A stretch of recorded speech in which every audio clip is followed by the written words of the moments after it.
Bonjour tout le monde, j'espère que vous allez bien. Je m'appelle Christine Holland, je travaille à l'Église Nouvelle Vie et aujourd'hui je vais vous partager mon témoignage personnel. Je suis une femme qui aime Dieu, qui aime la prière. J'aime passer du temps dans sa présence, c'est ce qu'il y a de plus précieux pour moi. Je suis une femme bien ordinaire, comme dirait Charles Bois, mais qui prie un Dieu extraordinaire. Je vais débuter avec c'est quoi la prière pour moi. Et pour moi, c'est pas compliqué. C'est simplement de m'adresser à Dieu. C'est de différentes façons, selon les situations, les circonstances, mes émotions. Je lui parle doucement, je partage, je déverse mon cœur et d'autres fois, je suis énervée, je peux avoir des sanglots, pleurer beaucoup, beaucoup d'émotions. Et la prière, pour moi, c'est aussi écouter Dieu, écouter sa réponse à mes prières, à travers sa parole, les Saintes Écritures, la prédication de sa parole et aussi la louange et l'adoration. À qui j'adresse mes prières est très, très important pour moi et c'est ce qui fait toute la différence dans ma vie de prière. Parce que je suis chrétienne, je prie Dieu le Père, le Fils, Jésus-Christ et le Saint-Esprit.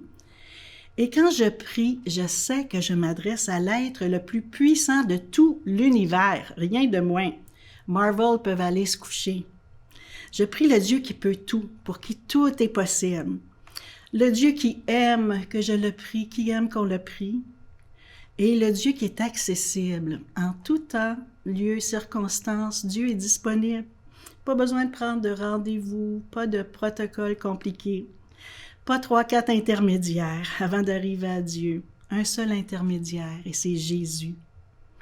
Et par-dessus tout, je sais et je me rappelle que je prie un Dieu qui m'aime, qui aime que je prie, mais qui m'aime passionnément. Il nous aime passionnément d'un amour extravagant, démesuré, sans fin et éternel. Et ça fait toute la différence pour moi. Parce que la prière, c'est à propos de Dieu, c'est à propos de celui que je prie. Et je sais que je peux prier avec confiance, avec assurance, à cause de qui il est. Et c'est pour ça que bien connaître Dieu, ça m'a aidé beaucoup dans la prière. Sinon, c'était très difficile. Jean, un des disciples de Jésus, appuyait sa tête sur la poitrine de Jésus. Jean se décrivait comme le disciple que Jésus aimait. Est-ce que Jésus l'aimait plus que les autres? Je ne crois pas, mais Jean avait reçu une révélation importante de l'amour et de la grâce de Dieu. Et ceux qui, comme moi, n'ont pas grandi dans l'Église, devront apprendre à connaître Dieu.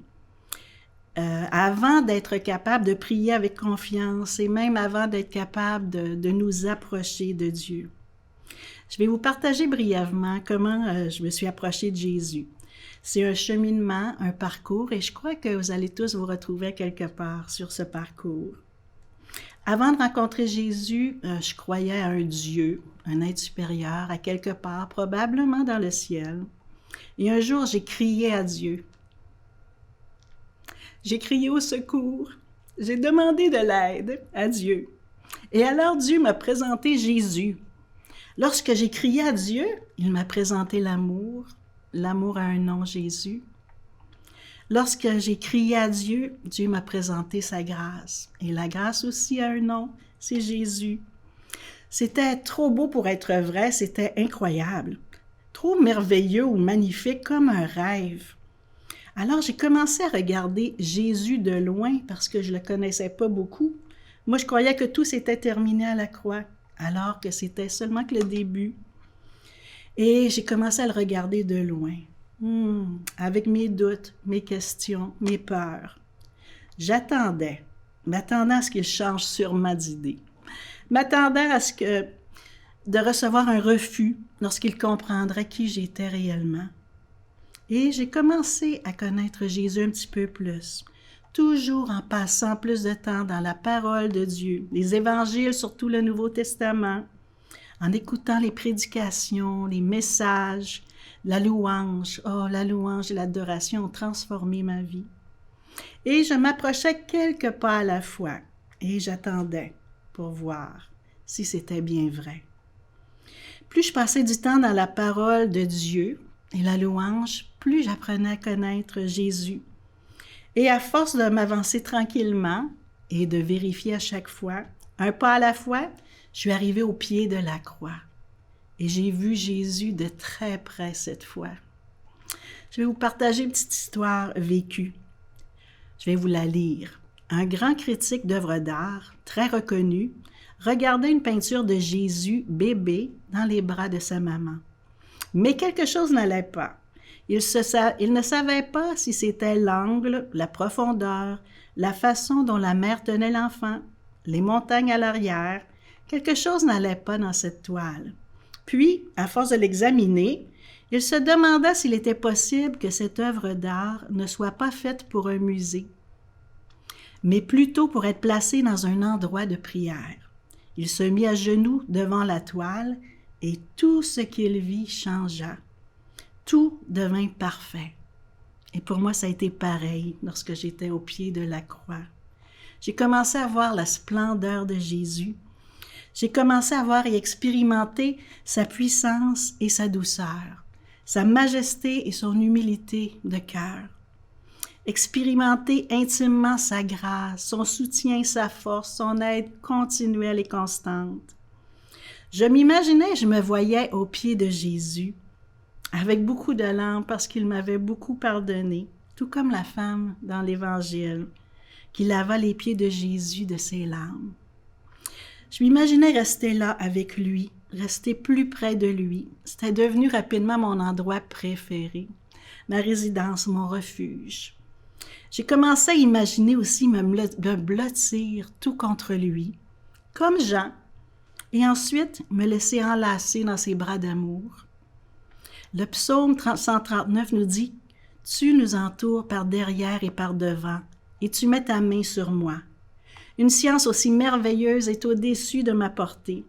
Elle est trop élevée pour que je puisse la saisir. » Et avec le temps, c'est devenu plus normal, naturel, comme une seconde nature, d'être en Christ, de demeurer en Christ, d'appuyer ma tête sur sa poitrine et dans son cou. Tout comme Jean, nous pouvons, nous aussi, nous appuyer sur Jésus, plus en plus près de lui, être tout près de lui pour le prier et l'écouter nous parler. Maintenant, pourquoi prier? Bien, parce que, à la base, je dirais que c'est parce que Dieu nous le demande. Le seul motif de Dieu, c'est l'amour. En apprenant à connaître Dieu, c'est ce que j'ai découvert. Tout ce que Dieu nous demande de faire, c'est par amour. Tout ce que Dieu nous demande est pour notre bien aussi. En résumé, pourquoi prier? Ben, c'est parce que ça marche, ça fonctionne, même si ça ne fonctionne pas toujours de la même façon. Parfois, la prière marche instantanément. Il y a quelques années, mon mari et moi avons trouvé notre fils pendu. Il était complètement bleu, il s'était vidé de ses urines, de ses selles. J'ai fait 2 appels sans tarder, sans hésiter. Le 911, naturellement, et puis des amis pour une chaîne de prière. Et avant l'arrivée des soins, il avait recommencé à respirer. Il était en convulsion, mais il était vivant. Dieu, cette fois-là, avait répondu instantanément, miraculeusement. Mon mari aussi a fait un AVC il y a quelques années. Il avait un côté complètement paralysé, il ne parlait plus du tout. À l'urgence, dans la salle de trauma, on a prié pour lui. Et quelques minutes après, il a crié et a commencé à bouger son bras et sa jambe.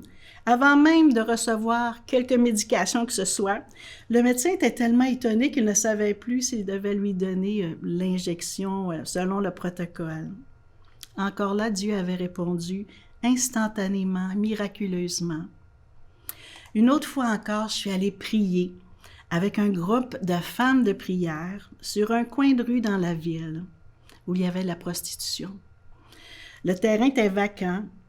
On priait et on remettait des Nouveaux Testaments aux prostituées et aux clients, mais lorsqu'on le pouvait parce que les proxénètes étaient agressifs et même violents. Quelques années plus tard, cette fois-ci, on a ouvert pour jeunes adultes un centre, jeunes adultes sans famille. On s'occupe de ces jeunes pour ne pas qu'ils se retrouvent dans la rue. Cette fois, Dieu avait répondu, mais plus à court ou moyen terme. Actuellement, j'ai plusieurs prières non répondues. Et s'il n'a pas déjà répondu non, je sais que Dieu va me répondre, à moyen ou à long terme. Parce qu'il est écrit, « Quand mon âme s'en souvient, elle est abattue au-dedans de moi. Mais voici ce que je veux repasser dans mon cœur, ce qui me donnera de l'espérance. Les bontés de l'Éternel ne sont pas épuisées. Les bontés de Dieu, ses compassions ne sont pas à leur terme. Elles se renouvellent chaque matin. » Je répète, elles se renouvellent chaque matin. Oh, que ta fidélité est grande, Seigneur. Et dans l'attente, j'ai besoin de paix et de foi. Mais Dieu lui-même me donne la paix et la foi. Et c'est accessible pour chacun de nous. Philippiens nous dit, « Ne vous inquiétez de rien, mais en toute chose, faites connaître vos besoins à Dieu par des prières et des supplications, avec des actions de grâce.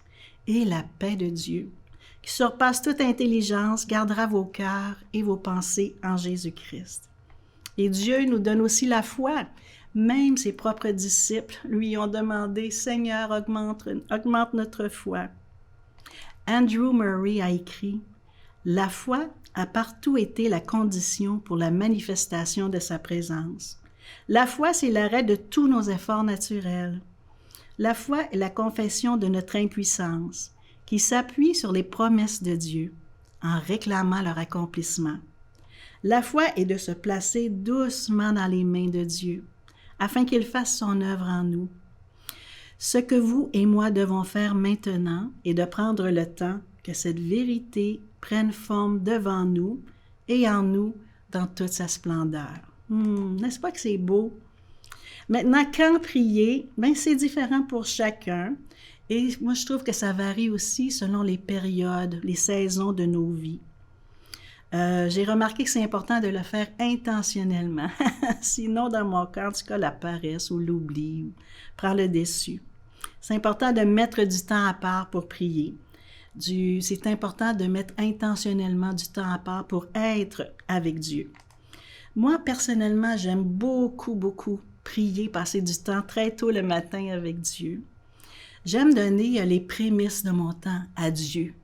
Je veux qu'il soit le premier, qu'il passe en premier.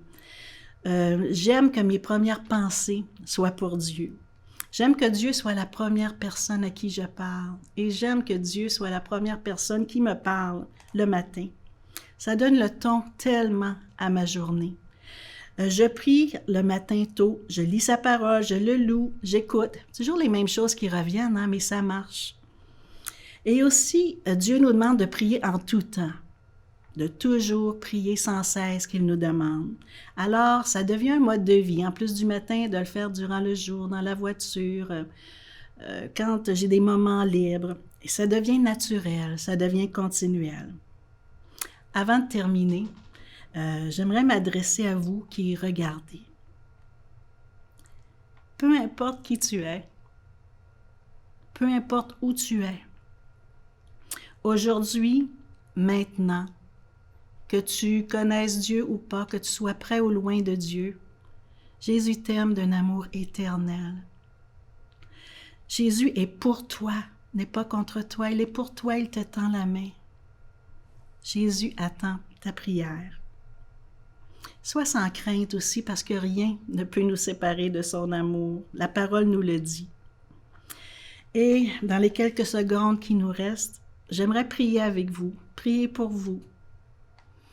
Alléluia, Jésus. Alléluia. Seigneur, merci Seigneur que tu es l'être le plus puissant de tout l'univers, qui peut tout, pour qui tout est possible et qui nous aime passionnément, qui aime chaque personne avec nous, qui connaît chaque personne à l'écoute et qui nous aime passionnément, d'un amour sans fin, un amour éternel.